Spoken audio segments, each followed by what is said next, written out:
La pleura, como saben, es una fina membrana que recubre el pulmón, ¿no? El pulmón, sus fisuras, el mediastino, el diafragma y la pared costal, ¿no? En sí. Es una sola membrana continua, pero que tiene unas invaginaciones, ¿no? Y a nivel del ilio se separa y pasa a la pleura parietal, ¿no? Y pasa de visceral a la pleura parietal.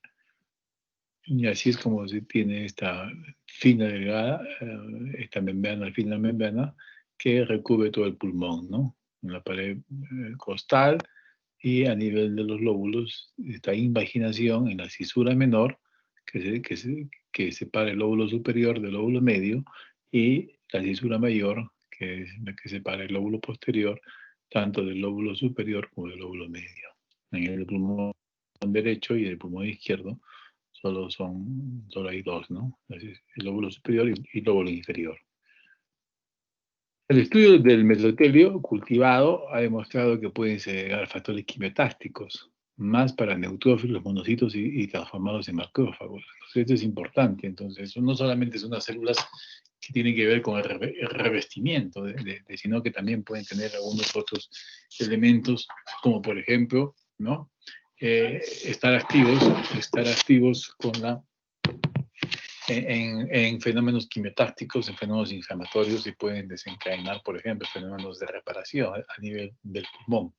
Hay esta teoría de la aspiración, por ejemplo, se dice que la aspiración crónica son compuestos de aspiración, macrófagos cargados con componente gástrico.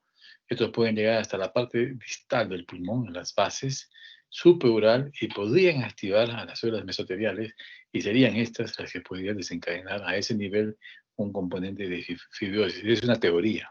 Por eso es que es más basal, más posterior y supraural, ¿no? Entonces, esta célula mesotelial es capaz de migrar para fenómenos de reparación y transformarse en macrófagos. O sea, son células un tanto pluripotenciales. ¿Cómo es la vascularización de la pleura? Según los estudios en animales pequeños, la pleura parietal era irrigada por vía sistémica y la visceral por circuito menor. Esto no es así en los animales grandes. Dentro de ellos está incluido el humano. Cuando se hacen estudios, a mí me enseñaron que la pleura parietal era la que formaba el líquido y se reabsorbía, ¿no? Y que tenían una diferente inervación y circulación, porque eran estudios en animales como los cobayos o las ratas y los ratones. Cuando se quiere estudiar a algo humano, tenemos que tomar eh, animales de más peso, por lo menos 30 kilos, como el carnero, el cerdo, el caballo, ¿no? Que más o menos son el corazón, el pulmón, el funcionamiento puede ser más o menos semejante al del humano.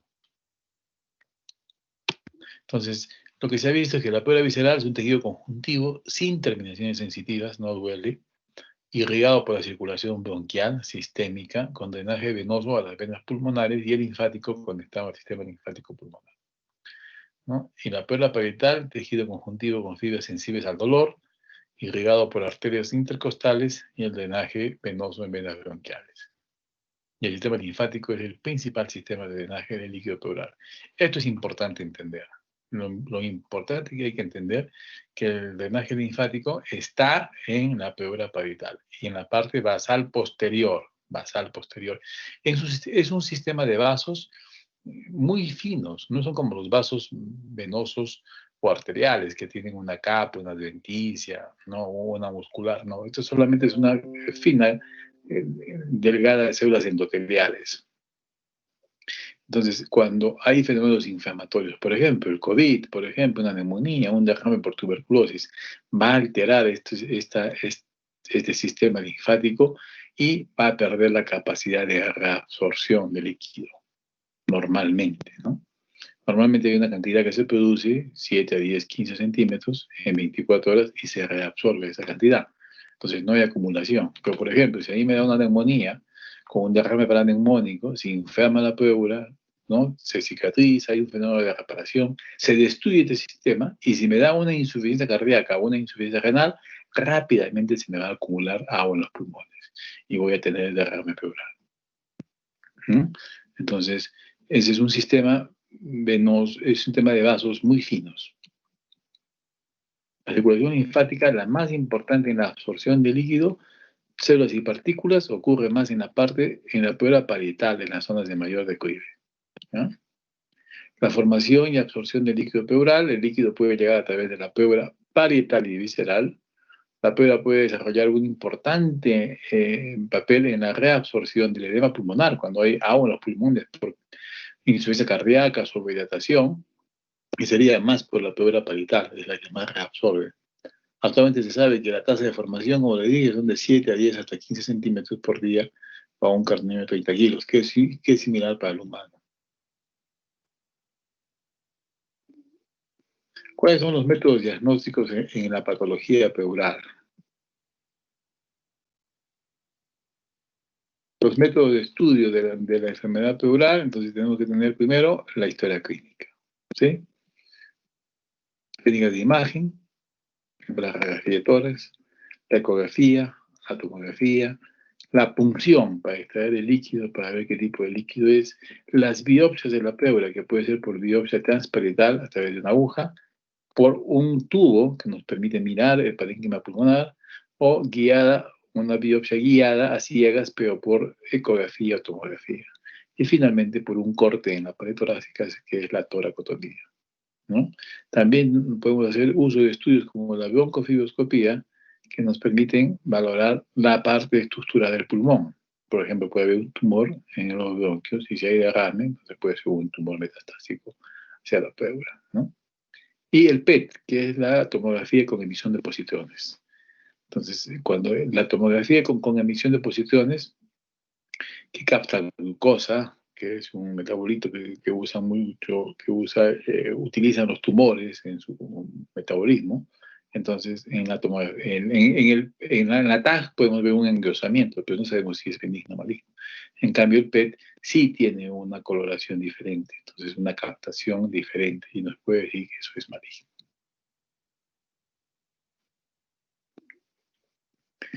La evaluación ante una sospecha clínica, el paciente, ojo, si hay poco derrame, los pacientes están asintomáticos. Hay una cantidad pequeña o no hay una inflamación importante de la pleura, ¿no?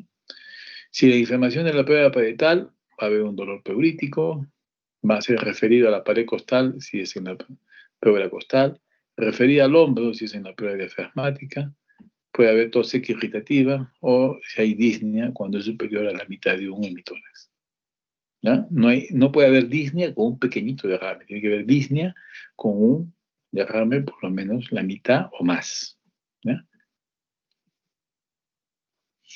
Disnea marcada con derrame pequeño, hay que sospechar que hay patología pulmonar.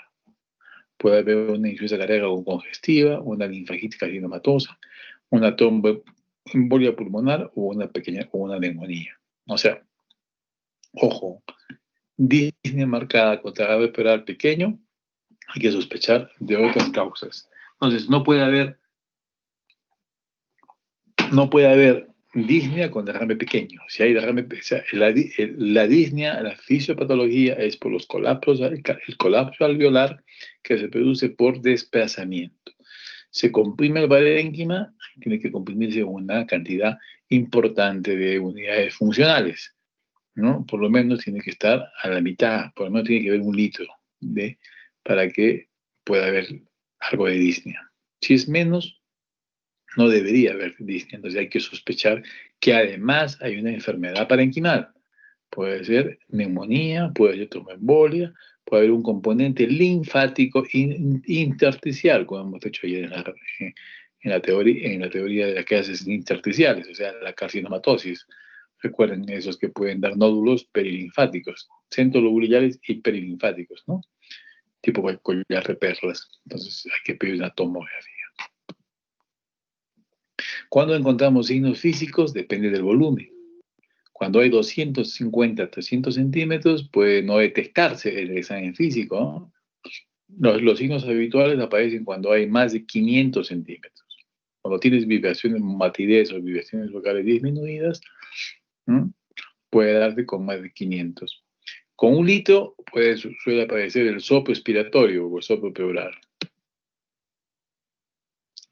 La radiografía de tórax es útil para detectar nódulos, masas, engrosamientos pleurales, derrames libres atavicados, y ayuda menos cuando se mezclan cuando se metan ambas interfaces, o sea, cuando hay un síndrome pleuroparenquimal. Cuando hay un síndrome pleuroparenquimal, todo vamos a ver blanco. Entonces no sabemos cuánto es de líquido o cuánto es de consolidación o parenquimal. La radiografía todas detecta derrames mayores de 75 centímetros. Los derrames pleurales pueden ser libres o loculados de localización típica y atípica, ¿no? Es muy útil para ver derrames subpulmonares. Puede orientar sobre etiología de derrames masivos o cuando son bilaterales. Cuando hay un derrame bilateral con cardiomegalia, corazón grande, lo primero que tenemos que pensar es que hay una insuficiencia cardíaca.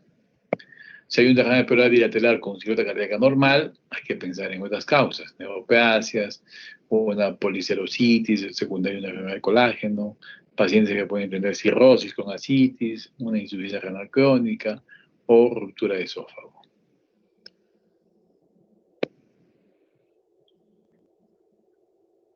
El espacio pleural contiene hasta 15 mililitros, ¿no?, de líquido. Cantidades pequeñas pueden verse en posición de cúbito lateral, ¿no? O sea, uno tiene que echarse de un lado. La obliteración o obturación del seno costofénico posterior se observa con cantidades pequeñas, de 50 a 75 mililitros. La imagen del menisco del seno costofénico lateral aparece con líquidos alrededor de 150. Y la cavidad pleural puede acumular hasta 6 litros. Acá tenemos este signo, por ejemplo, el signo del menisco, ¿no?, en la cual se obtura este seno costofénico, lateral, costofénico. Esto aparece cuando hay alrededor de 150 mililitros, ¿no? Imagen del menisco, cisura menor. Este es el seno costofénico posterior. Esto se puede obturar con 50 a 75 mililitros. Si uno ve una radiografía así, con esta proyección anterior o posterior, ustedes ven una obturación del seno costofénico derecho, ¿no?, que en la proyección lateral tiene un componente intercisural y el seno costofénico posterior. Entonces, pero alguien me puede decir, doctor, pero esto es antiguo, una cicatriz. ¿Cómo lo puedo diferenciar? Para diferenciarlo hay que echarlo al paciente. Si uno lo echa, ven como acá hay una separación más de 10 milímetros entre la pared y el parénquima. Esto es líquido. Cuando hay esta separación, hay líquido desplazable. Si estuviera así como acá, pegado a la pared, quiere decir que no se desplaza. Entonces esto puede ser un líquido tabicado o un engrosamiento pleural, ¿no? Entonces cuando es en la proyección lateral, el derrame se desplaza en un sentido, ¿no?, en su sentido lateral. Entonces es líquido desplazable. Entonces hay que punzar. Acá tenemos este velamiento uniforme, denso, de 2/3, ¿no?, del emitor derecho, con la línea de Damasao. Esta línea, así, de Damasao, incluso está comprimiendo, está desplazando un poco el mediastino, ¿no? Derrame en la fisura mayor, la línea Ellis Damasao, ¿no? Igual acá, el velamiento, la línea de Damasao, ¿no? Y esto es lo que se mete en las fisuras, mayor y menor. Acá vemos todo el velamiento del emitórax izquierdo y cómo desplaza la tráquea. Es importante buscar este desplazamiento. Si no hay desplazamiento, quiere decir que no hay derrame importante o hay un componente de derrame y de atelectasia, ¿no?, que está permitiendo que no se desplace el mediastino. De desviación de la tráquea y mediastino, esto urgentemente hay que hacer un drenaje y una evacuación, urgentemente. Opacidad homogénea. Cuando tenemos estos derrames que están, esta elevación del hemidiafragma. Entonces acá ayuda mucho, por ejemplo, ayuda mucho ayuda mucho en dos posiciones. En esta posición, que es en el cúbito dorsal, y luego el paciente, en posición supina y en el cúbito dorsal. Cuando uno se echa, el paciente, podemos ver, el paciente en decúbito dorsal, todo el líquido se desplaza y da un velamiento homogéneo, ¿no?, en todo el hemitórax. Se ve un poco pulmón, pero está más velado. Hay un infiltrado de velamiento en todo el hemitórax, diferente a este, ¿no? Entonces, el derrame es subpulmonar, está debajo del pulmón. Cuando se echa, se va por la parte posterior y nos da esta transparencia, este infiltrado de velamiento en el hemitórax izquierdo. Parecía que fueran dos pacientes, pero ese es el mismo. La tomografía. Entonces, la tomografía útil para diagnóstico, ¿no? Sobre todo cuando hay compromiso pleuroparenquimal, podemos identificar lo que es parenquimal, identificar lo que es líquido, ¿no? Además nos permite ver otras estructuras como mediastino, alteraciones parenquimales, ¿no? Derrames tabicados, ¿no? Acá, por ejemplo, este es un velamiento de todo el hemitórax izquierdo. Llama la atención que no hay mucho desplazamiento del ataque, ¿no? Como el caso anterior. Entonces, ahí hay derrame y ahí hay una retracción de la tráquea. Y acá podemos ver en la tomografía, ven el test líquido y acá está el parénquima colapsado, ya que hay una tumoración en el bronquio de izquierdo, una tumoración. Entonces acá hay un componente de atelectasia, ¿no? De atelectasia. Una margen de bronquial, derrame, y hacemos la broncoscopía y encontramos un tumor ahí. O en esta tomografía vemos como que hay el engrosamiento pleural, ¿sí? Que hay un engrosamiento donde todo lo que está señalando las fechas. Entonces, este es un engrosamiento. La diferencia del PET, que les dije, el PET nos permite una captación más intensa derivada de los metabolitos de la glucosa, y eso es positivo. Cuando es negativo, no se ve como esto. Pero esta es la tomografía, las ventajas en función a la radiografía. Cuando uno hace una toracoscopía, puede ver estas imágenes que están engrosadas, corresponderían a estas imágenes de acá. Igual acá, ven este engrosamiento de la pleura, acá, en la zona paravertebral, lo que se ve en los linfomas. Si hacemos una toracoscopía, se ve este engrosamiento. Muy bien, la resonancia magnética nuclear no muestra gran utilidad en los derrames, ¿no? Tiene mejor poder de discriminación que la tomografía entre trasudados y exudados, ¿no? Los exudados tienen una señal más luminosa y permite la diferenciación del derrame pleural, de la enfermedad pleural y del tumor pleural, ¿no?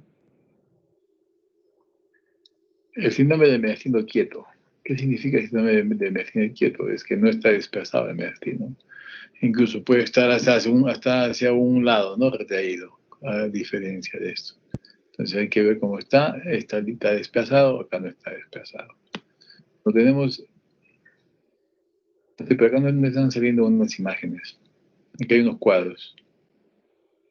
Aquí hay unos cuadros donde nos tiene que salir, no tener problemas acá. Acá hay unas imágenes. Acá lo que tiene que decirse es cuando tenemos el síndrome de mediastino quieto desplazado,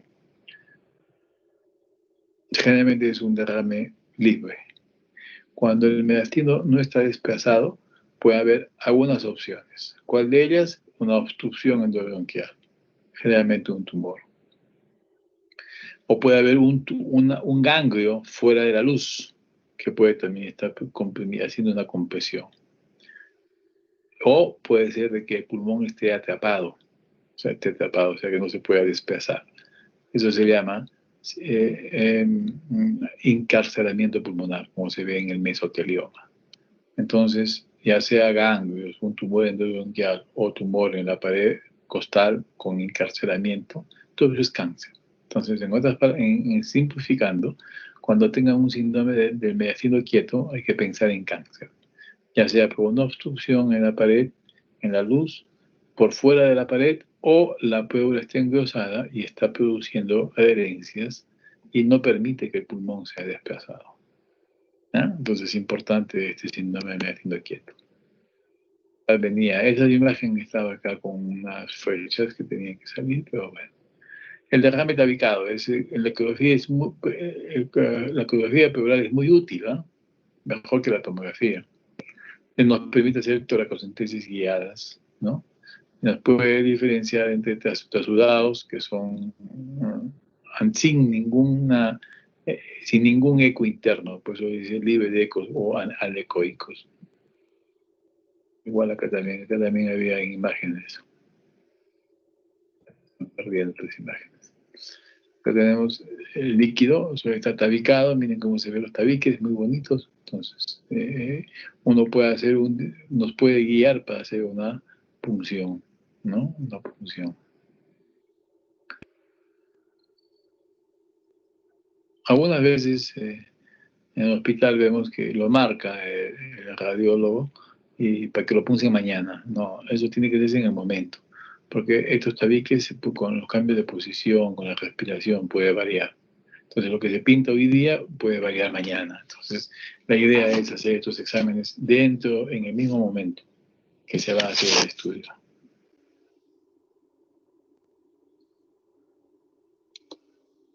Este es el PET, ¿no? Ven como acá, por ejemplo, ¿ves? Cómo cambia en la pleura. Este es un mesotelioma, como capta en la pleura, también capta en el peritoneo, o sea que también hay componente peritoneal, ¿no? El PET. Muy bien. ¿Qué estudios hacemos en el líquido pleural? Tenemos que hacer la toracocentesis, que tiene un valor de orientación diagnóstica en un 75% y definitivo solo en un 20-25%. Chan considera que puede establecerse el diagnóstico definitivo en las siguientes entidades. Acá tampoco sale. Muy bien. Entonces, ¿qué significa esto? Significa que solo en un 20-25% podemos encontrar un diagnóstico definitivo. Por ejemplo, yo hago una toracocentesis y sale pus. ¿Sí? Pus. Diagnóstico en Viena. Ya tengo el diagnóstico, ¿no?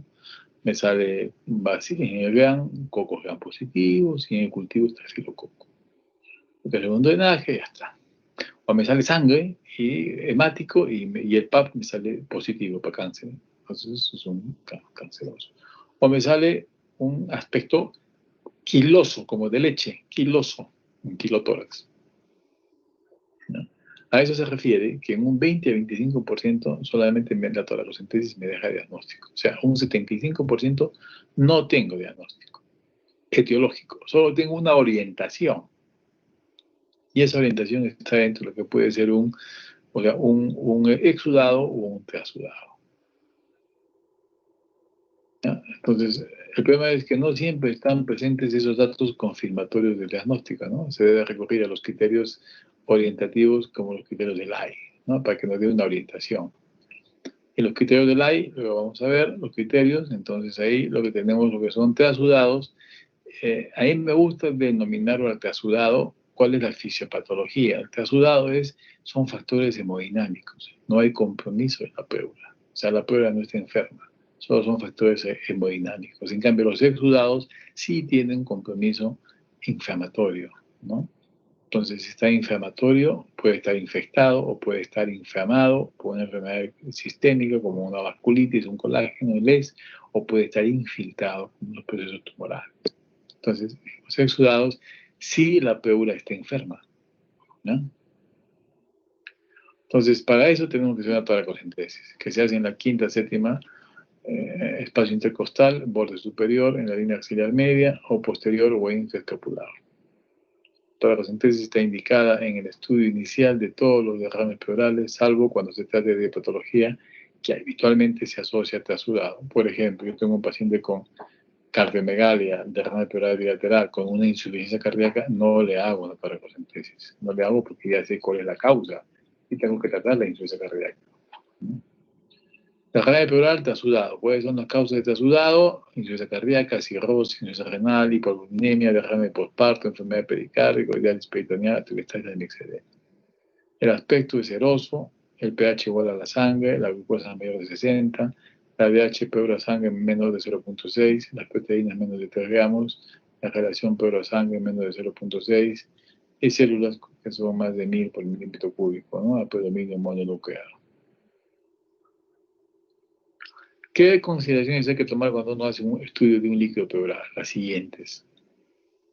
Cuando hacemos el citoquímico, donde vemos la proteína, glucosa, DHL, colesterol, tubo seco, con heparina, hay que poner heparina, porque si no se coagula la fibrina y captura todas las células. Y ya no podemos dosar, ya no podemos hacer el conteo de células. El pH se tiene que tomar con una jeringa de gases, con una jeringa de gases, y sin oxígeno, así como se toman los gases, igualito. ADA, anticuerpos antinucleares, factor reumatoideo, interferón gamma, tubo seco. Cuando se usa células para recuento y fórmula, un tubo con ECTA. Para el GRAN no hay que poner heparina, porque la heparina tiene un efecto bactericida. Cultivos de aerobios y anaerobios, pongan la muestra que saquen en un medio de hemocultivo, un medio enriquecedor, para que puedan crecer ahí bacterias, ¿no? Cuando se usa el BK, igual, frasco con cloruro de sodio, ¿no? Y si se hace una biopsia, en esas biopsias, si se quiere estudiar bacterias como tuberculosis, no le pongan formol. Solamente va. Si se va a hacer rapidísimo, puede hacerse con cloruro. Si no, se puede quedar solamente la muestra ahí en seco, para que luego sea procesada. Pero no formol. El formol va a destruir las bacterias, ¿no? Esto es importante que se tenga, que se conozca para que no haya problemas.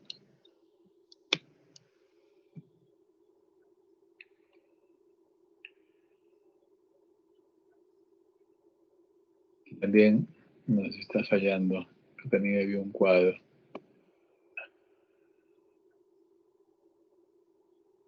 El aspecto del líquido es importante, ¿no? Cuando es hemático, que pensar en neoplasia, derrame pleural asociada a asbesto, infarto pulmonar, traumatismo, síndrome de Dressler. Cuando el aspecto es hemático, hay que centrifugar y ver el hematocrito. Los neoplásicos son muy hemáticos, pero el hematocrito no es más del 5%.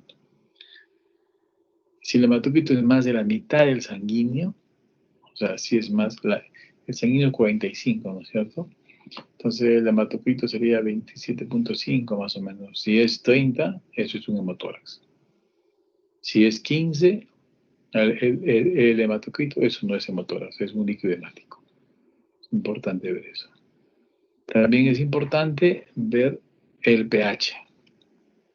El pH se hace con un analizador de gases, se toma la muestra sin oxígeno, se cierra, se pone un seguro en la punta, ¿no? Y ver, generalmente los exudados suelen ser ácidos y los trasudados suelen ser normales o alcalinos, ¿no? Es importante el pH. En los derrames pequeños puede descender falsamente por la anestesia local, la silocaína tiene que dar un pH ácido. Y también tenemos problemas con la proyección. Acá hay una lámina que nos dice de que cuando disminuye el pH y disminuye ojo, apunten esto, disminuye el pH y disminuye el pH de la glucosa, nos indican de que hay un consumo, ya sea un consumo de glucosa, por ejemplo, por eso que hay que cae la glucosa y hay derivados del ácido láctico. Entonces hay un mecanismo de anaerobiosis, entonces hay un pH ácido. Entonces el pH ácido nos indica que hay una infección importante y eso debe drenarse. O si hay actividad tumoral, hay mucha actividad tumoral. Y si hay mucha actividad tumoral y si queremos hacer un tratamiento sintomático, un tratamiento sintomático cuando hay derrame recurrente en neoplasias es poner un tubo, evacuar y poner una sustancia que pegue la pleura. Eso se llama pleurodesis. Entonces, si hay mucha inflamación, puede que no, el pulmón esté tapado y no vaya a surtir efecto. Por eso es que tendríamos que hacerlo rápido. Entonces, el descenso del pH y el descenso de la glucosa en 2 o 3 toracocentesis, si cae más, si van disminuyendo, nos dice que si es una infección hay que evacuar. Y si no, si es un tumor y si queremos hacer pleurodesis, ya la debemos hacer ya. Igual es con la DHL, una DHL por encima de 1000 nos puede decir que hay adherencias. 1000 a 2000 es muy probable que haya mucha adherencia, ¿no? Un trasudado en tratamiento con diuréticos puede pasar a ser un exudado. O sea, se cambia O sea, cuando un paciente que tiene trasudado, los renales cardíacos por los diuréticos pueden deshidratar, sacar un poco más líquido de estos espacios, entonces pueden, cuando se hace el cálculo de las proteínas, ¿no? Entonces podría ser aparentar un exudado, o al revés, un exudado con alguien que tenga una neumonía, ¿no? Que un derrame paraneumónico, que es un exudado, pero si se le pone mucho líquido o hace una falla renal o hace una falla cardíaca, va a entrar agua. Entonces, un exudado podría pasar como exudado. Entonces, estos son borderlines, ¿no? Para eso se puede indicar, se puede medir el colesterol, el índice del colesterol. Menor de 60 miligramos de relación peor-sangre, menor de 0.3 sería un trasudado, ¿no? Muy bien.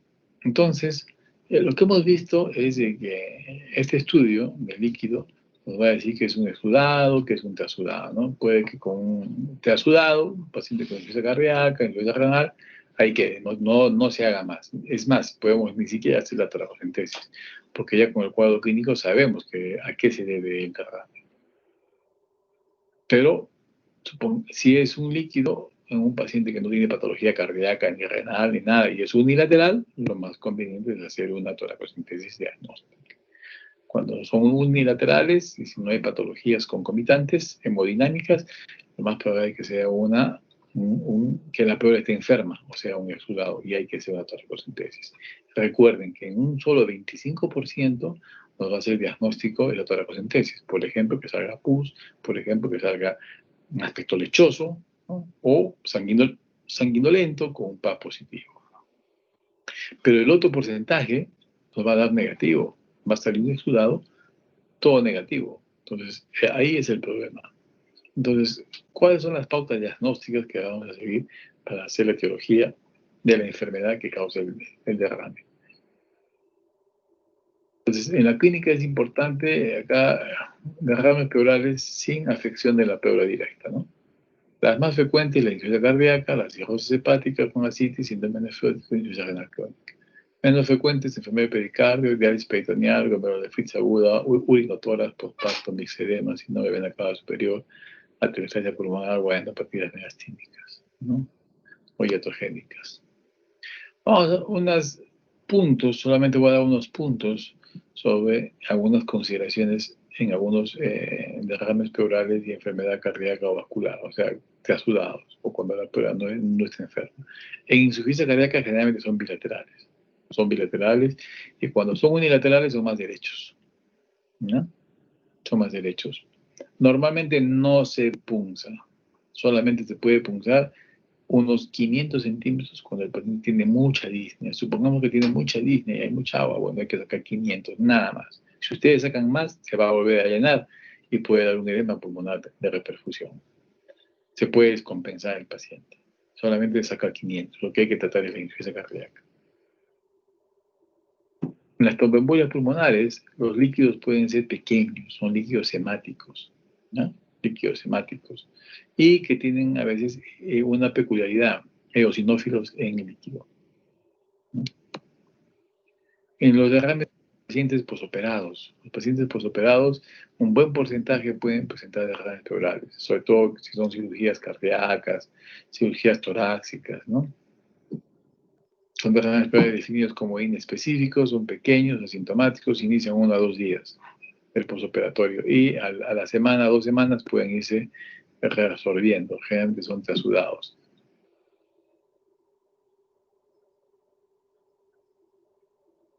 Entonces tenemos que acá los trasudados pueden ser atelestasis, insuficiencia cardíaca, transfusión, ascitis, hipotermia o el manipular la pleura. Generalmente estos son pegaditos al día de la operación, aparecen el primero, segundo, tercer día y luego comienzan a reabsorberse y no tienen mayor implicancia en la mecánica ventilatoria. En cambio, los exudados suelen presentarse después del tercer o cuarto día, a diferencia de los trasudados. Y estos sí suelen ir acompañados de insuficiencia respiratoria. Generalmente es un mecanismo inflamatorio, como una infección, o un componente hemodinámico como una embolía, ¿no? O una atelectasia importante, ¿no? Entonces, estos trasudados no se estudian, no se tocan, los exudados podríamos realizar una punción. Derrame pleural en los pacientes con renales. Los pacientes con síndrome nefrótico pueden hacer, porque tienen hiperproteinemia, derrames pleurales, ¿no? Siempre hay que tener en cuenta que los pacientes con síndrome nefrótico pueden tener un estado de hipercoagulabilidad y pueden tener una embolía pulmonar. En los síndromes nefróticos pueden producirse trombosis en la vena renal. Y de la vena renal se van de frente a la vena cava inferior. La vena cava inferior, entonces se van hacia el corazón y salen por la arteria pulmonar, ¿no? Los pacientes con diálisis peritoneal es frecuente el derrame. Se puede presentar derrames leves, pero si presentan derrames moderados importantes después de 24 o 48 horas luego de la diálisis, va a tener que recomendarse otro tipo de diálisis, ya no diálisis peritoneal. Los pacientes con cirrosis hepática, su incidencia es 6% de los casos con ascitis, ¿no? Hay dos mecanismos, uno que es por la hiperproteinemia y la otra es que pasa la ascitis a través de las comunicaciones externas, ¿no? Y no hay que estar sacando mucho líquido, solamente hay que sacar 500 a 1000. Recuerden que por cada 2000 litros disminuye 5 gramos de las proteínas séricas. Y si hay mucha recurrencia del derrame, entonces lo que se puede hacer es una pleurodesis para que no recurra el derrame. Eso es entre los derrames que no tienen afectación de la pleura, o sea, derrames o lo que serían los trasudados.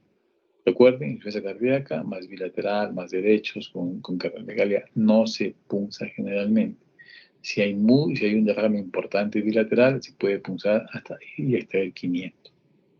En los pacientes renales, igual hay que tratar la causa, ¿no? Recuerden que los síndromes nefróticos pueden ir asociados con embolía pulmonar. Y cuando hay diálisis peritoneal y hay mucho derrame, hay que cambiar otro tipo de diálisis, sugerir otro tipo de diálisis. Los cirróticos, no hay que sacar mucho líquido, porque cada 2 litros cae como 5 gramos de proteínas. Entonces solamente se puede sacar 1 o 2 veces. Y si recurre el derrame, hay que hacer una pleurodesis para hacer un sellado mecánico. En los pacientes posoperados, recuerden que hay los precoces, que generalmente son trasudados, que no se tocan, que en 1 o 2 semanas se reabsorben. Y los tardíos, después del tercer, cuarto, quinto día, que pueden ser exudados. Eso sí se puede estudiar mediante una paracentesis y tratar la causa de fondo. Si es una neumonía, no una neumonía. Si es una embolía. Muy bien, derrame pleural con afectación pleural directa. Entonces, aquí, cuando la pleura está infiltrada o está enferma. Si está infiltrada, puede ser una neoplasia. La neoplasia propia de la pleura es mesotelioma. O secundarios al pulmón u a otros órganos. O puede estar infectada en forma crónica la tuberculosis, ¿no?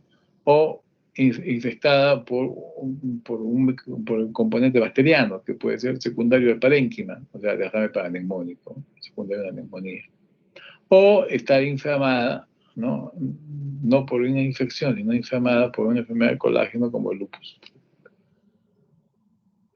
Entonces, ¿qué pruebas son sugestivas de neoplasia? pH bajo, glucosa baja, indican extensión de la enfermedad pleural. Marcadores como el antígeno calcígeno embrionario, ¿no? Pero eso solamente se eleva cuando son adenocarcinomas, no para linfomas o mesoteliomas. Pruebas para tuberculosis, pH, glucosa casi normal, con células mononucleares, ADA positivo, lisocimas positivo, interferón gamma positivo, reacción en cadena de polimerasa para tuberculosis que pueden ser positivas. Entonces, recuerden que la talacocentesis solamente nos da un 25% de diagnóstico. 75% nos dice que es un exudado y nada más. Y que podría corresponder a una enfermedad inflamatoria, pues, ¿no? Pero no nos da el diagnóstico. Y ese 75%, la gran mayoría, es cáncer o tuberculosis. Y tenemos que diferenciar entre cáncer y tuberculosis. Y la pregunta es, ¿qué vamos a hacer? Vamos a hacer las biopsias, ¿no? O sea, ya hemos hecho una talacocentesis, lo que nos queda es una biopsia. Entonces, se debe hacer como máximo en 2 semanas, o sea, de haber iniciado el derrame. Es 15 días lo que tenemos que demorarnos para hacer un diagnóstico etiológico, ¿no? Y las biopsias se puede hacer con aguja cerrada, por toracoscopía, ante un tubo mirando, igual que la paroscopía, como hacen las vesículas, y la toracotomía, que es una operación. La biopsia con aguja, Coupé, Avens, Castelline, Boutin. Las dos entidades que más se pueden investigar son la tuberculosis y la neoplasia. El rendimiento es muy diferente en ambas entidades, ¿eh? Ojo con lo que estoy diciendo. En la tuberculosis, ¿por qué hay un rendimiento diferente? Porque la tuberculosis en la pleura es una reacción de hipersensibilidad. O sea, el foco no es la pleura, el foco es es el pulmón que está cercano a la pleura. Entonces, ahí está el bacilo tuberculoso, está el complejo infeccioso, y en la pleura se da un mecanismo como de hipersensibilidad, como que si toda la pleura estuviera infectada, van los linfocitos y forman granulomas. Entonces, es difuso.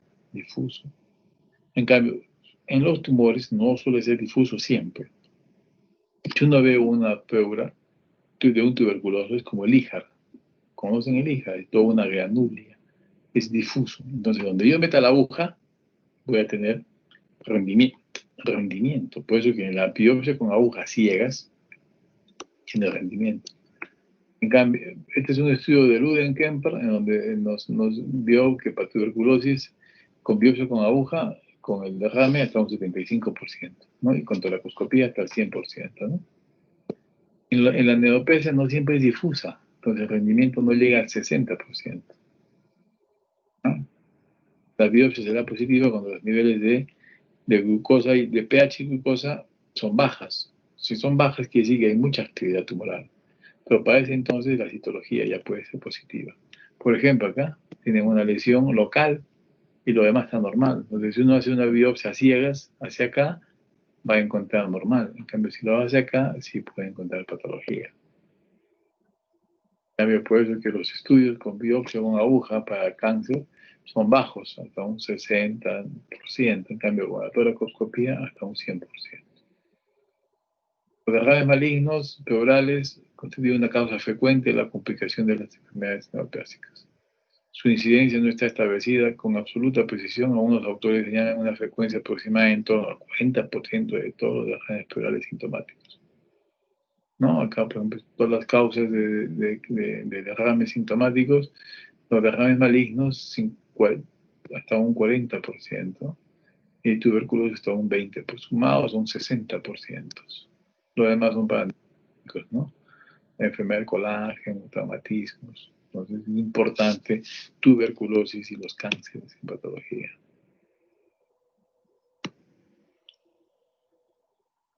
Entonces, el diagnóstico de los derrames pleurales metastásicos tenemos el de certeza, nos dice la citología o un estudio histológico de tejido obtenido por biopsia, ¿no? Entonces acá se hizo, ya hemos visto esos estudios que se hizo con citología, podemos encontrar un 62%. En la biopsia con aguja, 44%. En cambio, con la toracoscopía, sí se eleva hasta un 95-100%.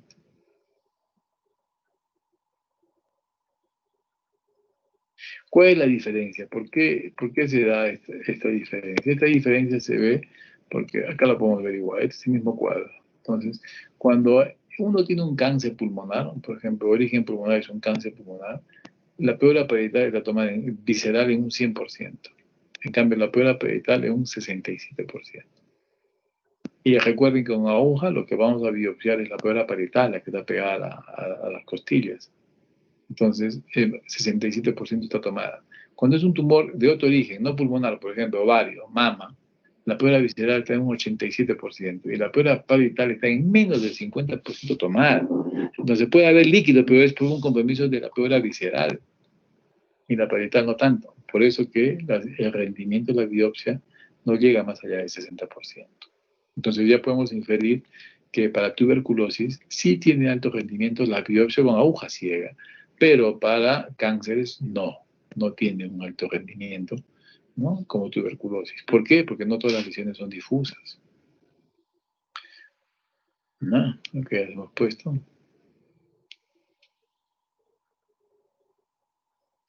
¿Cuántas citologías se pueden hacer?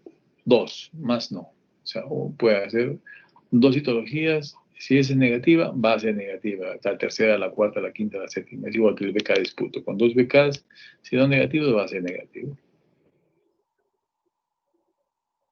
¿Por qué puede haber lesiones? ¿Por qué puede haber un cáncer con resultados negativos? Puede ser porque existan escasas lesiones neoplásicas. Entonces, por consiguiente, hay pocas células neoplásicas en el líquido, ¿no?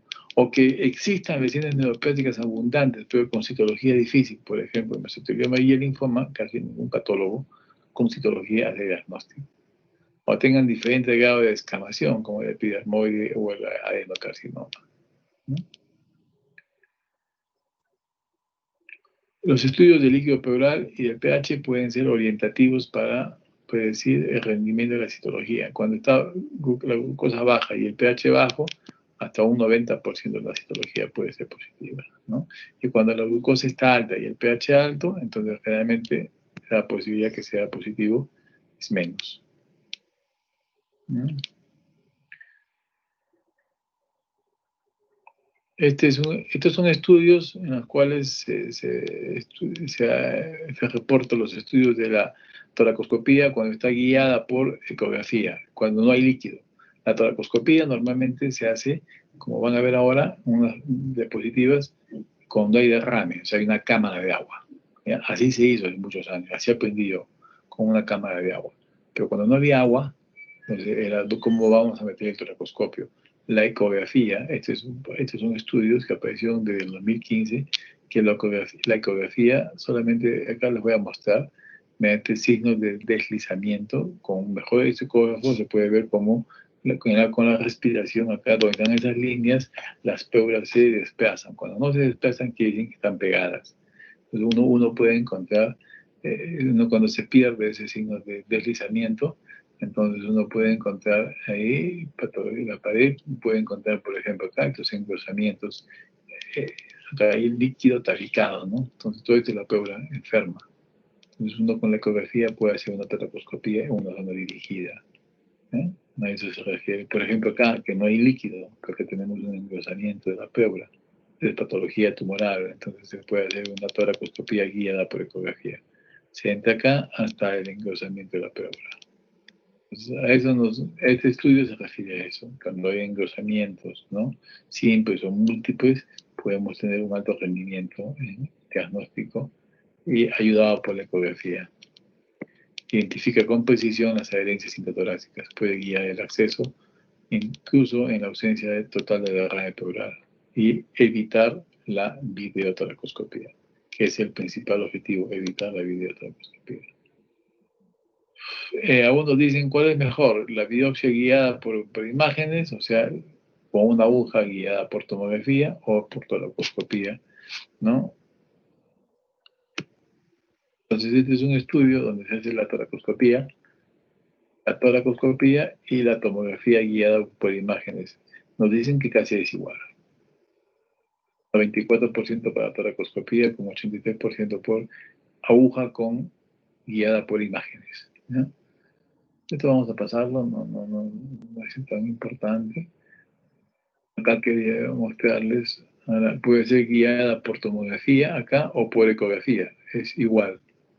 La guía puede ser incluso, es mejor con la ojo, ¿eh? Es mejor la guía con la ecografía. ¿Por qué? Porque me permite los movimientos de la respiración. La tomografía no, tienes un corte, en cambio, en la ecografía yo tengo los movimientos de la respiración y puedo manipular las agujas siguiendo esa pauta de la respiración, que la puedo ver por la ecografía. Entonces, de las imágenes, la que más nos ayuda es la ecografía.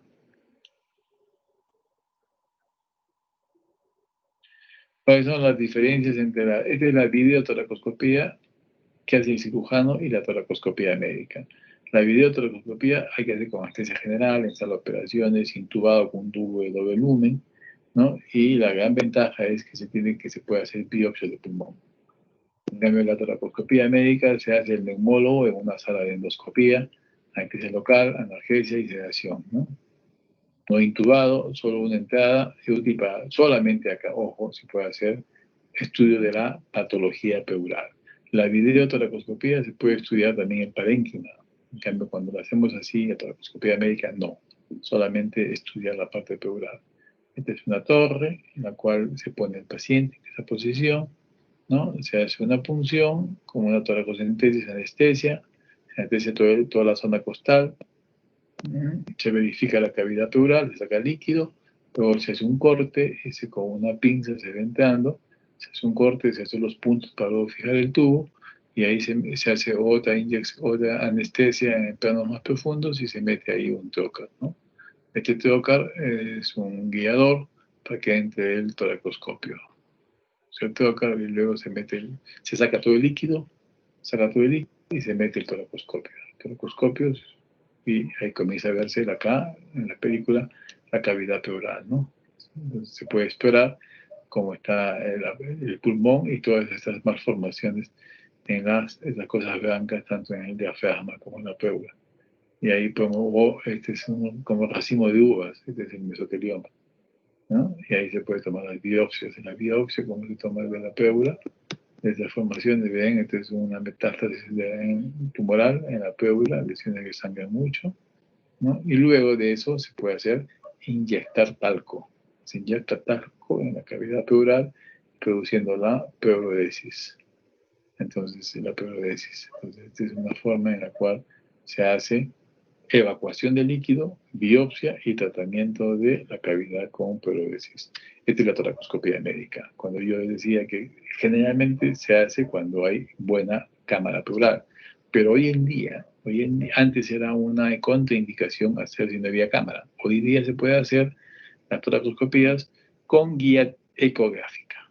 La ecografía nos guía y vamos introduciendo el trocar con la ecografía, tratando de no tocar el pulmón. Entonces hay que hacerlo con guía, hay que conocer bien, hacer ecografías pulmonares y con la guía se puede hacer. Luego se deja un tubo y de esa manera, como ven cómo se pega la pleura, y de esa manera se hace la pleurodesis, que es la fijación de la cavidad pleural, ¿no? ¿Cuál es la mejor? Hay varias sustancias que se usó para hacer la pleurodesis, ¿no? Sinfisante, la mejor es el talco. Puede ser un talco especial, no el talco cosmético o el talco que usan los niños, no. Ese es un talco que puede dar embolía porque son partículas pequeñas, tiene que ser un talco más o menos grande. Acá se describió en Brasil que se usaba un talco no convencional, hubo casos de embolía pulmonar. Este es el talco convencional, el de arriba, y este es el de abajo, es el de Steritalca, que son partículas grandes, como pueden ver acá, partículas grandes. Estas no producen embolía, el de Steritalca, ¿ya? Muy bien. Este es un cuadrito en donde podemos resumir. Cuando se investiga el líquido pleural, vemos las células, las proteínas, el DHL y el ADA, ¿cierto? Y hay que mirar el pH y la glucosa. Si la citología es positiva, bueno, ya estamos dentro de ese 25% que tiene diagnóstico, o sea, decimos que es cáncer. ¿No es cierto? Que es cáncer. Un 25% que es cáncer. Si es negativa, ahí está el problema. Caemos en ese 75% que no sabemos, ¿será tuberculosis o será cáncer? ¿Sí? Muy bien, entonces ahí tenemos que mirar el pH. Si el pH y la glucosa con citología negativa son altos o normales, lo más probable es que sea un cáncer. Entonces ahí debo ir al siguiente estudio, que yo preferiría hacer, pensando en neoplasia, una toracoscopía. Vamos por este lado mejor.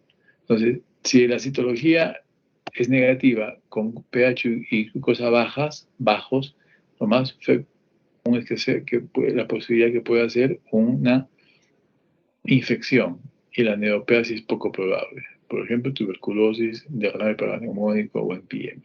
Y si es tuberculosis, acá podemos hacer una biopsia con aguja cerrada. Biopsia con aguja cerrada, que hemos visto que es tipo granulia, que la lesión es difusa. En cambio, por el otro lado, cuando es neoplasia, cuando está negativa, pero con pH y glucosa normal, o sea, no hay mayor consumo. Entonces, puede ser neoplasia, pero ojo, no es neoplasia muy difusa, sino como esa que les enseñé, medias localizadas. Entonces, las biopsias con aguja cerrada, mejor si es guiada por ecografía o tomografía. Y hemos dicho que es mejor la ecografía. Y ahí puedo tener el diagnóstico, ¿no? O puedo hacer, si no hay diagnóstico, puedo hacer una toracoscopía médica guiada por ecografía, si es que no hay líquido, y tener el diagnóstico. O puedo hacer una toracoscopía, ¿no?, con pleurodesis, si es que hay líquido, y también ahí voy a hacer evacuación, diagnóstico y biopsia, ¿no? O si hay muchas adherencias o hay muchas, si hay otro tipo de contraindicaciones, bueno, ya nos quedaría hacer una videotoracoscopía, ¿no? Pero la idea es que no se debe llegar a la videotoracoscopía. Ese es el último paso, pero hay que tratar de evitar que sea lo más invasivo, lo menos invasivo ya. Entonces, este es más o menos, ¿no? un esquema de cómo que vas a hacer.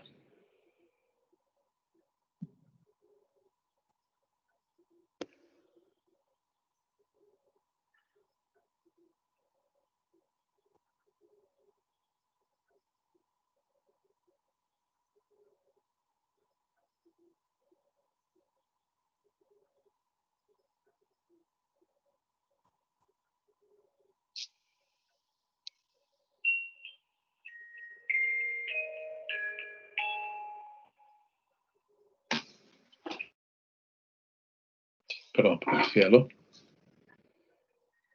Sí, sí, con él, dígame. Sí, aló, dígame, sí.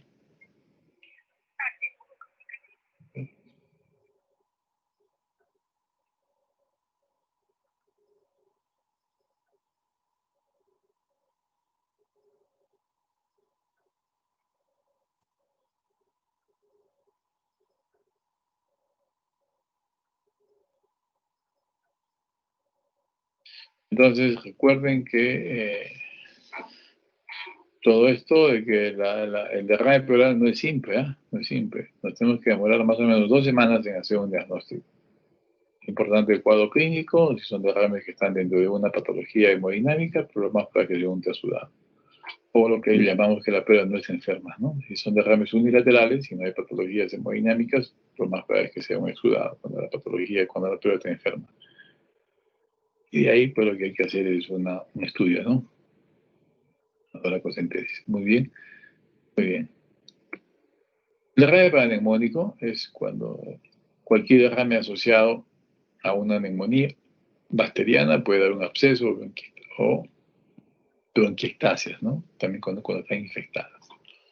El derrame paraneumónico no complicado, derrame pleural que no ha precisado, que no ha precisado drenaje para su resolución. Y el complicado, aquel derrame que no se resuelven sin drenaje, hay que drenar. Muchos de ellos son empiemas, ¿no? Pero algunos corresponden al líquido pleural de espectro no turbulento. Y el empiema, por definición, es la presencia de pus, ¿no? Pus y bacterias en la cavidad pleural, ¿no? Entonces, una clasificación más o menos del derrame, ¿no? Cuando es, no sé, hígado 1, tipo 1, no significante, menos de 1 centímetro, en la radiografía lateral, hay que observarlo más. Control clínico, cuando el tipo 2, un derrame típico para neumónico, con glucosa por encima de 40, pH mayor de 7.2, DHL menos del tipo del valor normal, antibióticos y se puede hacer una toracocentesis, ¿no? El tipo 4 el tipo 3 es derrame pleural complicado en el límite, glucosa más de 40, pH, y comienza a bajar el pH, 7.2, y la DHL está más de 3 veces el valor normal. Acá ya hay que hacer hay que evacuar, hay que poner un tubo, ¿ya? O toracocentesis repetidas, pero hay que evacuar. El 4 es un derrame complicado simple, glucosa menos de 40, pH menos de 7, y ya puede haber un cultivo positivo, un gramo cultivo. Acá hay antibiótico-terapia y un tubo de drenaje. Y el complicado, cuando es igual que el anterior, pero ya hay loculaciones, ya hay divisiones. Entonces aquí hay que poner un tubo o hay que hacer una toracoscopía con una pleuresis, ¿no? Para tratar de limpiar todos estos depósitos de fibrina. Y el empiema simple, material purulento, que es una toracoscopía cerrada, antibiótico-terapia, y según la evolución puede haber cirugía. También se puede usar sustancias fibrinolíticas, como la alfa-dornasa, ¿no? O la uroquinasa también, que se puede, o la TPasa, que se puede usar en la cavidad pleural. Y el empiema complicado, igual que el anterior, pues muy multiloculado, ¿no? Acá se puede hacer una cirugía, porque hay que hacer una decorticación. La pleura se ha engrosado, así como la suela del zapato, ¿no? Muy bien, creo que con esto hemos terminado. Muy bien, jóvenes. ¿Tienen alguna pregunta sobre sobre pleura. Tenemos media hora para hacer cáncer de pulmón.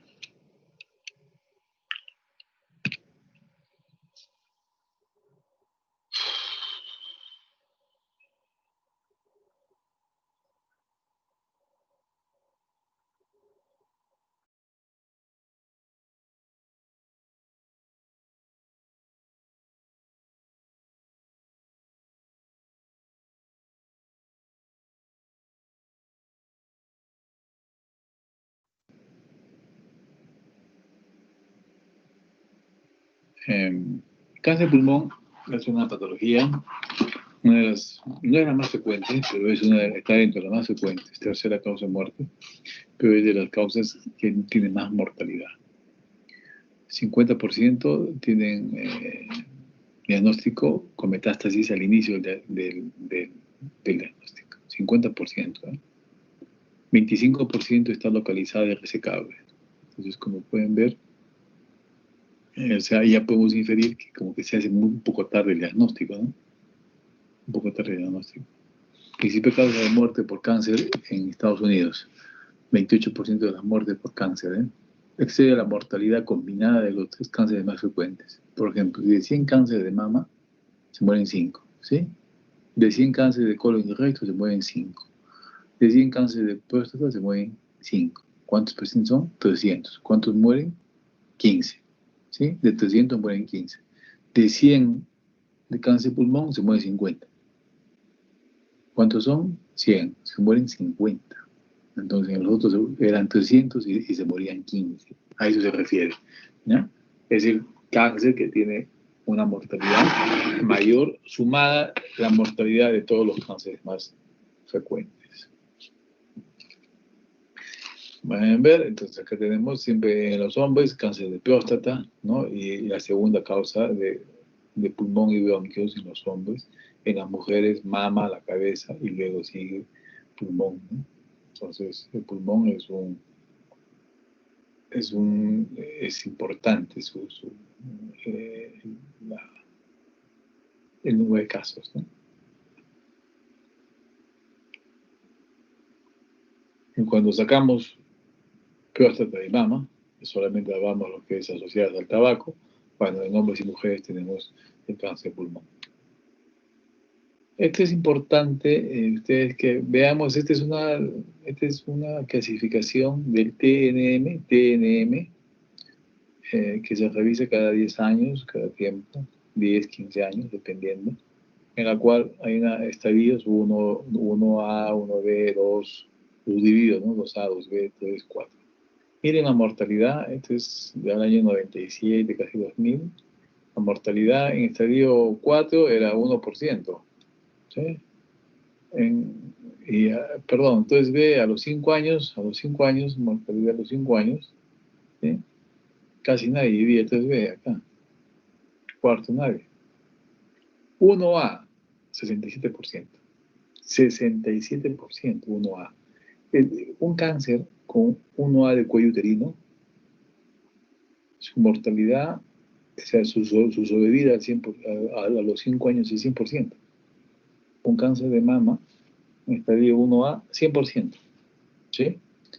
¿Por qué creen que el pulmón no llegaba al 70%? O sea, 30% morían. ¿Por qué creen? ¿Quién me dice?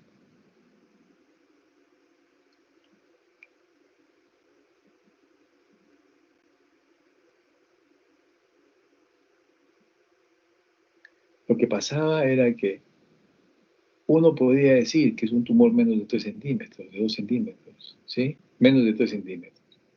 Menos de 3 centímetros, por decir, ¿no? Menos de 3 centímetros, ¿qué tengo? 2.5, 2.2, 2, 1.9, 1.8, 1.7, ¿sí? ¿No es cierto? ¿Será lo mismo 1.1 que 2.8? No, no es lo mismo. Si bien era menos de 3 centímetros, pero ese que tiene 2.5, que está menos de 3, puede ya dar metástasis. Entonces clasificábamos mal. Entonces uno que lo poníamos como 1A, de repente no era 1A. De repente ya dio metástasis, pero no teníamos los elementos diagnósticos para poder definirlo como tal. Entonces lo clasificábamos mal, por eso que había 30% que morían a los 5 años. O de repente ese tumor no hay que dividirlo menos de 3, sino menos de 1 a 2 y 2 a 3. Entonces el de 2 a 3 va a ir peor que el de menos de 1, menos de 1 centímetro. Y eso es lo que se ha hecho en estos años. Se ha ido revisando esta clasificación. ¿Con qué objetivo? De mejorar la mortalidad. ¿Ya? Entonces, vamos a ver rápidamente esto. ¿Cuáles son los factores de riesgo para que contribuyen al cáncer? Lo siguiente es el tabaquismo, a la cabeza, tabaquismo. La exposición pasiva. Voy a pasar rápido, ustedes ya han hecho oncología. La exposición pasiva al humo de tabaco, radón, arsénico, amianto, cromato, etcétera, clorometilo, níquel, hidrocarburos aromáticos policíclicos, progenie de radón, así como la contaminación en el aire, la biomasa, todo lo que puede entrar, las radiaciones, todo eso puede dar elementos cancerígenos. Para los fumadores, el riesgo de cáncer es 10 veces más alto de por vida que para los no fumadores, ¿no? Aumenta con la cantidad, el día arriba, la duración y la edad de inicio del hábito. Cuando es por encima de los 15 años, ¿no? Y cuando es más de 20 cigarrillos por día. El abandono del hábito de fumar resulta en una disminución de lesiones precancerosas, pueden disminuir. Cuando uno deja de fumar 15 años, puede esto regresionar. Y una reducción del riesgo de padecer cáncer de pulmón. Los 3 fumadores siguen teniendo un riesgo elevado de cáncer de pulmón durante años después de dejar 15 años. El amianto también puede ejercer un efecto sinérgico con el hábito de fumar. El amianto tiene que ver mucho para lo que es mesoteliomas. La anatomía patológica del cáncer broncogénico antes era catalogado como epidermoide, adenocarcinoma, indiferencial de células grandes, células claras, células gigantes, o ACEL o células pequeñas, ¿no? O otras clasificaciones como adenoscamoso, carcinoide. Esto es lo que el patólogo mira, o sea, lo que te mira en la pieza y va a decir carcinoma epidermoide, ¿no? O adenocarcinoma, que son glándulas. El adenocarcinoma tiene glándulas. El epidermoide es un epitelio escamativo, generalmente que es de la talla, los grandes bronquios. En cambio, los bronquios pequeños o el parénquima son los adenocarcinomas, que son más periféricos. Pero desde el punto de vista clínico, lo que nos importa es cáncer broncogénico de células pequeñas o cáncer broncogénico no células pequeñas, ¿ya? Células pequeñas usamos el TNM, lo que les hemos dado al inicio, y el células no pequeñas es diferente. Estos de frente van a quimioterapia, porque estos, aparte de que pueden ser muy pequeños, pueden tener ya metástasis. Lo recomendable es una clasificación, una evaluación individual. En cambio, el no células pequeñas, acá, no células pequeñas, es el que va a TNM. Tiene cáncer broncogénico de células pequeñas, generalmente va a quimioterapia. No cirugía, quimioterapia.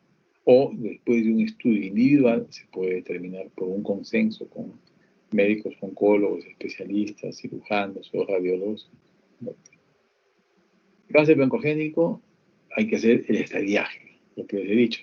Hasta ahora está, y hace unos 2 años ha salido el nuevo estadiaje que lo vamos a revisar. Y el estadiaje tiene que ver con el pronóstico. Y el estadiaje tiene que ver hasta dónde viajó, hasta dónde se fue. Y ese es el pronóstico. Y el pronóstico tiene que ver con el nivel de metástasis linfática. Linfática, vamos a decir que ya se fue al cerebro. Si ya se fue al cerebro, ya está el partido perdido. Esta metástasis linfática, o sea, ¿cuánto ha agarrado? Si ha agarrado un ganglio dentro del pulmón, un ganglio en el hígado o un ganglio en el mediastino. A eso se refiere metástasis linfática. Ya voy diciendo que cuando se coge un ganglio en el mediastino, ya no se opera. Ya no se opera. Eso se llama N2. Ganglio en el mediastino es N2. Entonces, todos mis esfuerzos tengo que hacer para diagnosticar esto, que no tenga ganglio en el mediastino. Si no tiene ganglio en el mediastino, puede operarse. Obviamente tampoco que no tenga metástasis, ¿no? Pero lo más difícil es los ganglios en el mediastino, detectarlos. Es todo un tema, como vamos a ver. Entonces, ¿cuál es el cuadro clínico de un paciente con cáncer de pulmón? Pues tener síntomas broncopulmonares como por irritación, tos seca, por ulceración, expectoración mucosa, purulenta, hemoptisis, extensión a la pared, dolor, por obstrucción, roncos similantes, fiebre o disnea, ¿no? Extrapulmonares, puede haber derrame pleural, hemos visto, síndrome de vena cava, por compresión, por obstrucción esofágica, disfagia, por afección recurrente, disfonía que altera el laringio. Al fénico puede haber hipo repetido, ¿no? O el síndrome de Krauber-Horner, ¿no? Que es la tosis con miosis. Manifestaciones esqueléticas, la osteopatía pulmonar hipertrófica, los famosos dedos en palillo tambor, que se puede ver en neuropatías crónicas como la fibrosis pulmonar idiopática o como un síndrome neoplásico, ¿no? Manifestaciones neuromusculares, la neuropatía periférica, los dolores, las neuropatías, la degeneración cerebrosa aguda, la encefalomiopatía, la polimiositis, el síndrome de Eichler-Lambert o miastenia laik. Otros síntomas extratorácicos, manifestaciones metabólicas, como puede haber metabólicas, hematológicas y vasculares, o dermatológicas, ¿no? O inespecíficas. Metabólicas, por ejemplo, puede haber hipoglicemias, ¿no? Puede haber componentes de trombosis hematológicas, trombosis arteriales, trombosis. Si hay trombosis arterial y venosa, eso es cáncer. Manifestaciones dermatológicas, nódulos, ¿no? Acantosis nigricans, una pigmentación negra en la piel. Sospecha de metástasis, ganglios cervicales o supraaviculares. Si hay dolor en el hipocondrio derecho, puede haber infiltración del hígado, distensión de la cápsula de Grisson, dado mucho dolor. Si hay hipotensión, hiponatremia y compromiso de las glándulas suprarrenales. Si hay hematuria, compromiso del riñón.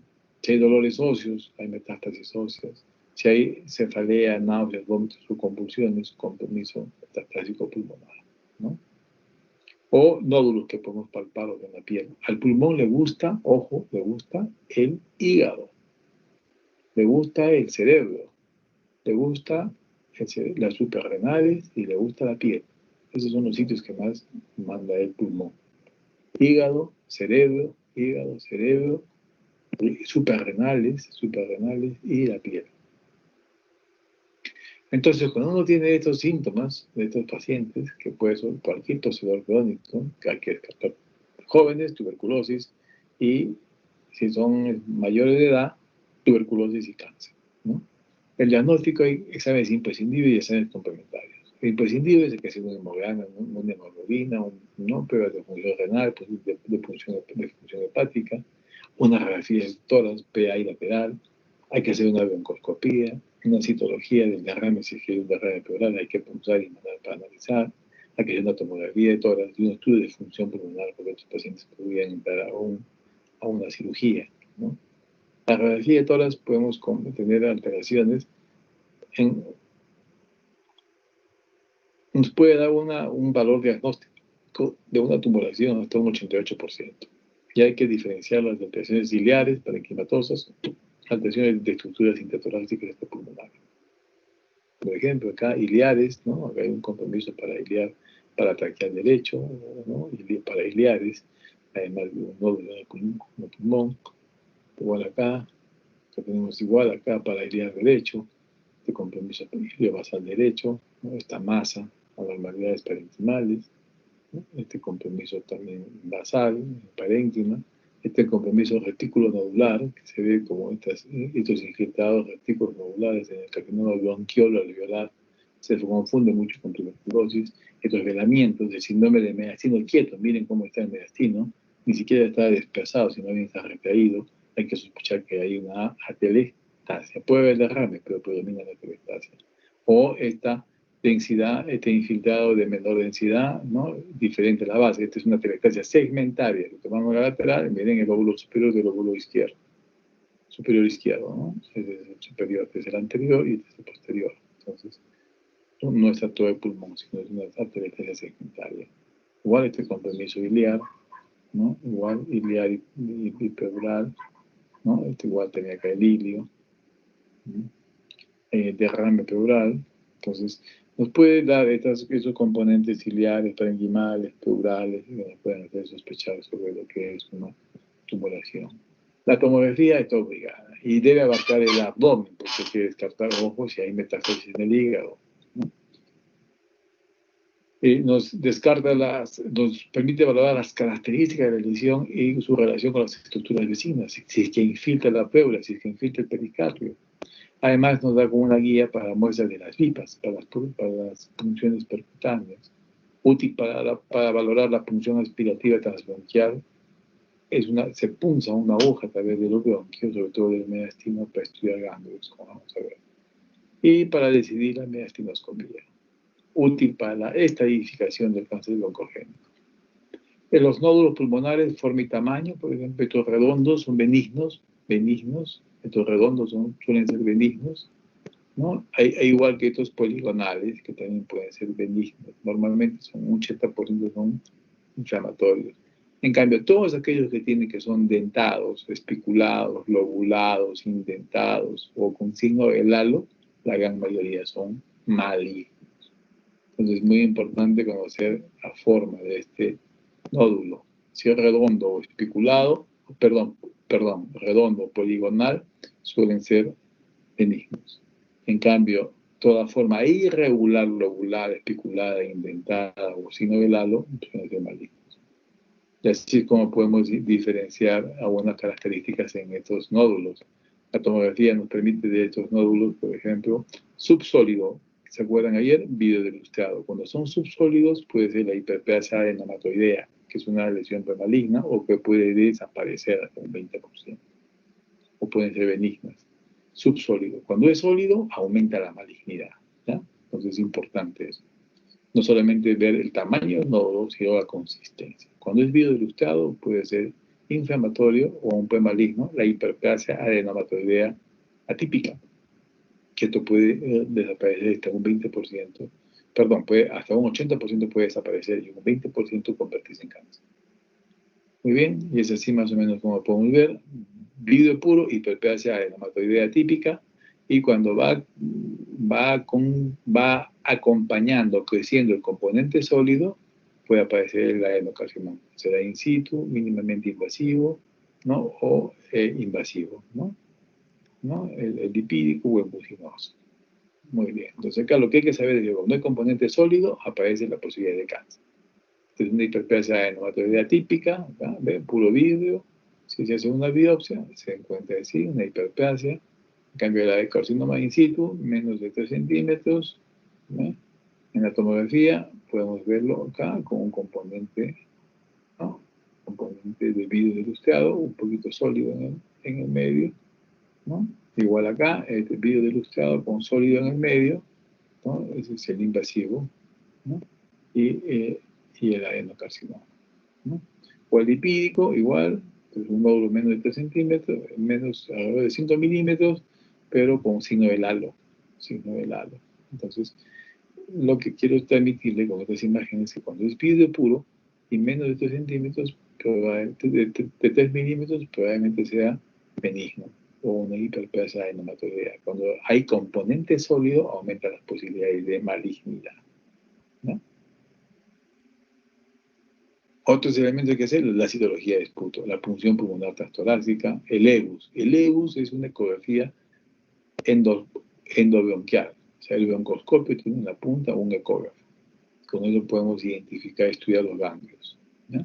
La mediastinoscopía es un tubo que se mete por el mediastino, nos permite ver los ganglios, permite ver y tomar una biopsia de esos ganglios, ¿no? La gamografía ósea para ver si hay metástasis óseas, la gamografía con galio o la tomografía cerebral o la tomografía con emisión de positrones, el PET scan, ¿no? Son todos los estudios que ver para ver si hay metástasis y el estadiaje. La broncoscopía, cuando hay un tumor visible, podemos tener en el bronco aspirado, en el cepillo bronquial o en la biopsia bronquial hasta un 90% de posibilidad.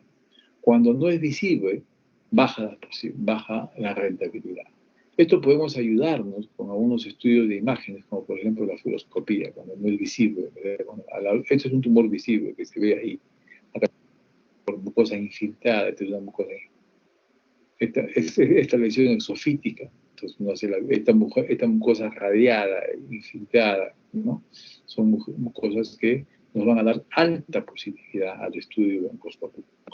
Pero cuando no se ve, por ejemplo, acá tenemos un nódulo acá arriba, uno va a hacer el estudio broncoscópico y es normal, ve acá un tumor acá arriba, entonces son no visibles. Entonces, ¿qué podemos hacer?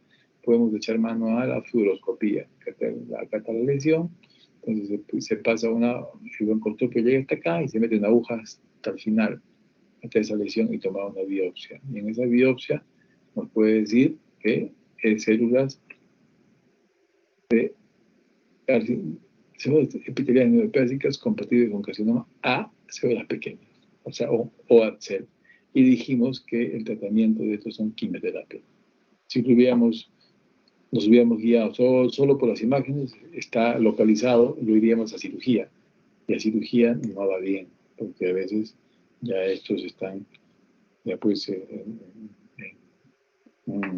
han proliferado, ¿no? Entonces, cuando es células pequeñas es quimioterapia. Muy bien. El estaviaje. Lo importante acá es el estaviaje, el carcinoma broncogénico en no células pequeñas, el estaviaje. El estaviaje es el TNM. El TNM es tumor, el N es ganglio y el M es metástasis. ¿No? Esta es la clasificación, el TNM, la clasificación nueva, en la cual esta es la octava clasificación, ¿no? La octava clasificación, ¿no? Del TNM.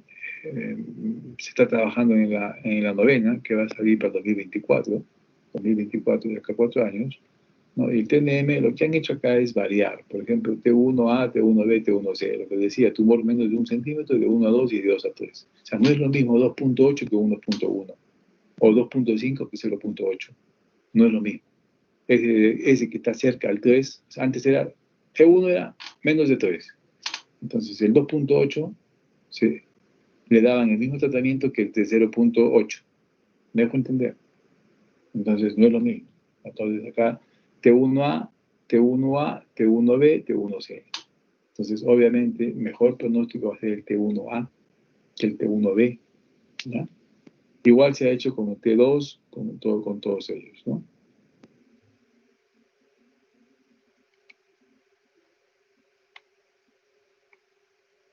El T3 es tumor más de 5 centímetros, pero menos de 7, entre 5 a 7 centímetros, ¿no? El T4, más de 7 centímetros, ¿no? ¿Ya? Y el N, es el N, acá hay que echar N0, que no hay ganglios, N1 son ganglios ipsilaterales, están dentro del pulmón, y el N2 es ya el que está en el mediastino. Ojo con el N2 ya lo hace inoperable a esta patología, inoperable.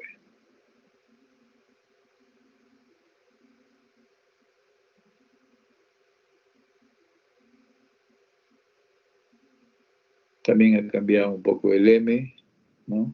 Pero no nos vamos a detener en esto, ¿no? Acá igual, miren cómo con la nueva clasificación, entonces yo puedo tener acá que con la nueva clasificación, el T1A, cuando es un tumor de 1 centímetro, ¿no? 1 centímetro, N0, M0, el T1B es entre 1 a 2 y el T1C de 2 a 3 centímetros. Y miren la sobrevida, ¿eh? La sobrevida cuando es T1A hasta el 92%. ¿Se acuerdan que yo les había mostrado hasta en el 97, 2000? Tenía sobrevida de 67% a los 5 años. Acá 92%. T1B 83, 86, T1C 76, 81, el T2A 74, el T2B bajan, ¿no? Va bajando. Entonces, por eso es importante hacer una buena clasificación, estas reevaluaciones de las clasificaciones.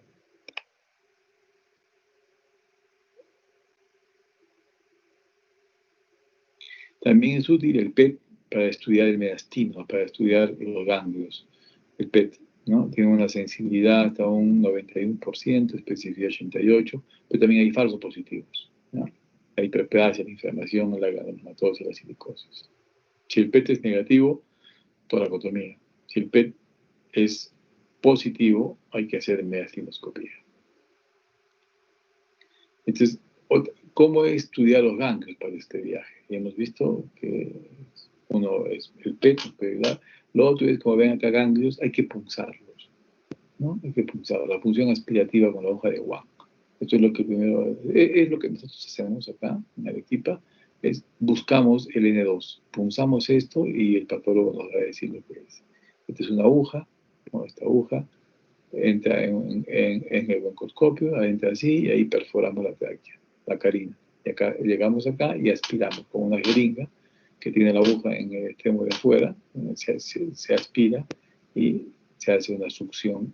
Entonces es como podemos, este es el mapa de todos los ganglios y podemos pinchar estos ganglios y estudiar citológicamente. No tiene que conocer bien anatomía para no dañar las estructuras de estos ganglios que están acá, ¿no? La otra forma para estudiar estos ganglios es la ecografía transbronquial, ¿no? Acá tenemos el broncoscopio, tiene un ecógrafo en la punta y podemos encontrar los ganglios y sale la aguja y de esa manera tomar la muestra, ¿no?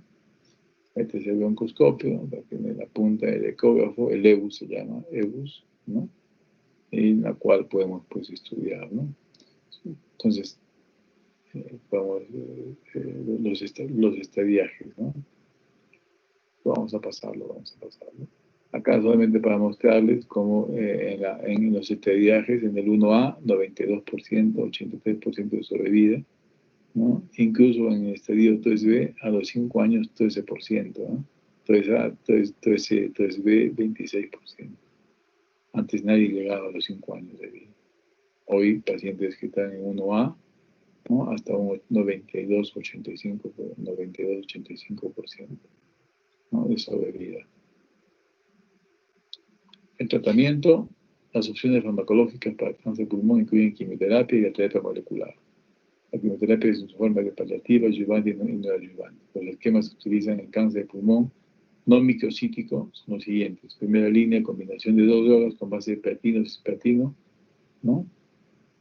Y también se puede usar algunos inhibidores de los receptores del crecimiento del epitelio, ¿no? Segunda línea, docetaxel, pemetrexed y terapias anti-factores de crecimiento. Y tercera línea, las terapias anti-factores de crecimiento de acuerdo a los marcadores genéticos, ¿no? Este es como nos muestra con las clasificaciones antiguas, ¿no? Teníamos sobrevidas de 53% a los 5 años y 29% en T3. Luego mejoramos a 77%, ¿no? Sobrevivía a los 5 años.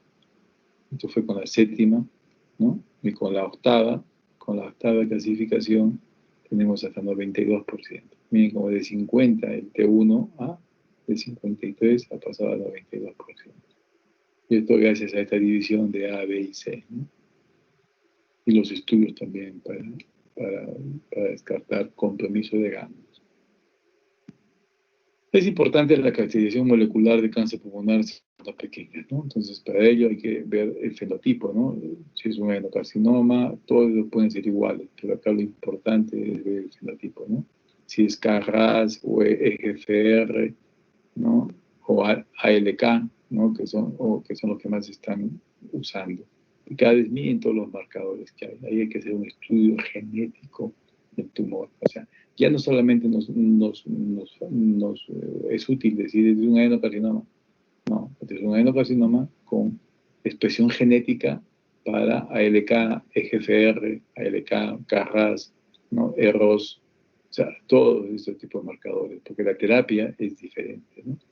Entonces, cuando uno aplica con la terapia un target adecuado por terapia genética, la sobrevida es mejor, ¿no?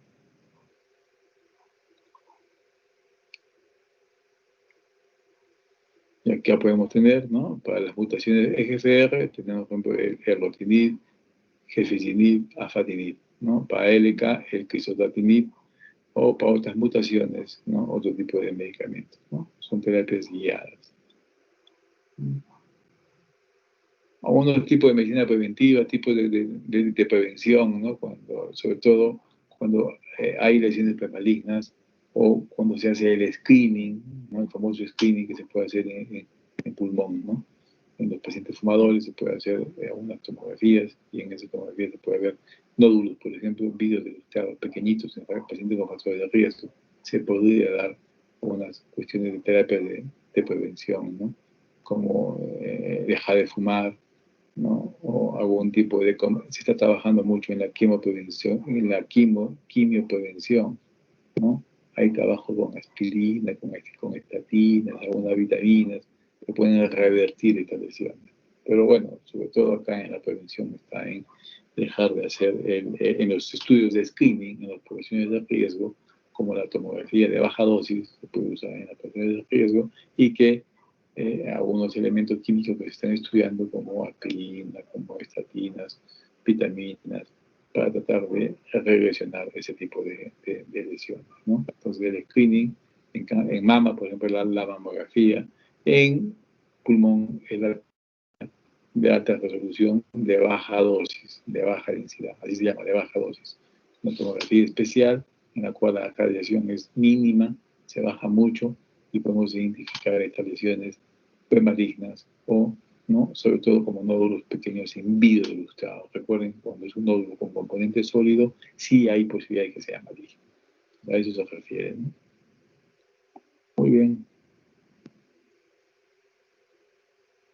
Entonces, algunos cánceres de pulmón se pueden detectar accidentalmente en etapas tempranas a realizar estudios por otras razones, ¿no? Una pequeña porción se puede curar el cáncer, ¿no? La detección temprana consiste en el uso de exámenes para encontrar una enfermedad en personas que no presentan síntomas. Eso se llama incidental y esto se llama screening, ¿no? El screening. Entonces, el screening es cuando uno puede, tiempo libre de espera, uno tiene acá, cuando no hay screening, la etapa preclínica, la clínica y la muerte, ¿no? En cambio, cuando uno hace puede desarrollar acá la enfermedad y acá los síntomas. Entonces, uno puede detectar antes que aparezcan los síntomas, ¿no? Cuando ya empezó una enfermedad, entonces yo puedo intervenir acá y este va a ser el tiempo de espera. O sea, ¿qué significa esto? Que cuando un screening tenga valor, tiene que impactar en la mortalidad, no en el diagnóstico. No hacer más diagnóstico, sino impactar en la mortalidad. Tiene que aumentar la sobrevida. Esto que caerá en 2 años, acá tenemos que aumentarlo a 7, 8, 10 años. Entonces, todo estudio tiene cuando aumenta. De ahí acá tenemos como en estos estudios se demostró que la tomografía de baja dosis sí tenía un impacto en la mortalidad de cáncer de pulmón, ¿no? Y como les dije, estos nódulos se pueden identificar, ¿no? Entonces, cuando ya son sólidos, espiculados, probablemente son pequeños, son lesiones localizadas, ¿eh? Lesiones localizadas, entonces eso se puede tener un tipo de tratamiento especial, ¿no? Y eso son lo que, bueno, esto tendría que tratarse, pues un T1A, ¿no? T1A, T1B, y se puede sacar este lóbulo y el paciente puede, pues, tener un excelente pronóstico, ¿no? Entonces recuerden que en el T está esta diferenciación, T1A, T1B, T1B y C, ¿no? Y en el N está el N2, demostrar que no haya ganglios. Y para demostrar que no haya ganglios tenemos que hacer estudios como tomografía, como PET, o algunos estudios invasivos como la punción aspirativa de Wang o el EBUS. El EBUS es el mejor estudio para hacer la evaluación del mediastino. No hay ganglios en el mediastino y si no hay metástasis, el paciente se puede operar. O sea, hemos hecho una verdadera estadiaje. Lo que pasaba antes era, uno miraba la tomografía, aparentemente no había. Entraba a cirugía, lo operaban, era un nódulo, pero encontraban 2, 3 ganglios. O a veces ni siquiera lo buscaban. Entonces ese paciente en 2 años hacía metástasis. Entonces se hacía una mala clasificación. Hoy en día se está reevaluando estas clasificaciones, como les he mostrado, y también los métodos de estudio, sobre todo para determinar el mediastino, ¿no? El mediastino. Ya tenemos que ir a pinchar, a buscar los ganglios en el mediastino, que pueden estar tomados, o sea, macroscópicamente grandes en la tomografía, o no. A veces no están lo suficientemente grandes como para ver, pero sí ya están infiltrados. El ecógrafo nos ayuda mucho a ver eso. En Estados Unidos, en Europa, no operan a un paciente con cáncer de pulmón, por más que tenga un nódulo localizado, si es que no le han hecho un EBUS. El EBUS tiene que entrar, ubicar los ganglios y pincharlos. Los pincha. Todos son negativos, se opera. Si uno es positivo, no se opera. Se le puede dar quimioterapia, citología, reducción, quimioterapia, y después de eso se puede repetir y si todo sale negativo, se puede operar. Esos son los grandes avances que hay en cáncer de pulmón. Pero hacer un buen estadiaje. Eso tiene que ver con el pronóstico. Y lo otro es tomar las muestras, las biopsias, para hacer no solamente la tipificación de adenocarcinoma o epidermoide, sino la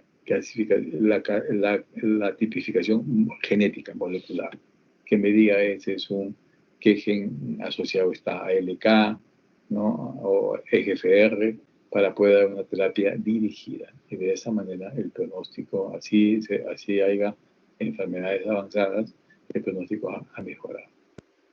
Muy bien, jóvenes, con esto hemos terminado, ¿no? La clase de cáncer de pulmón y derrame pleural. ¿Tuvieran alguna pregunta?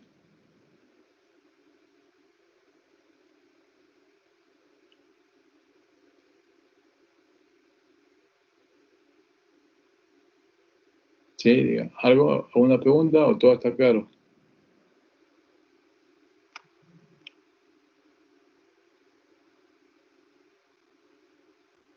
Gracias, chicos, por la asistencia.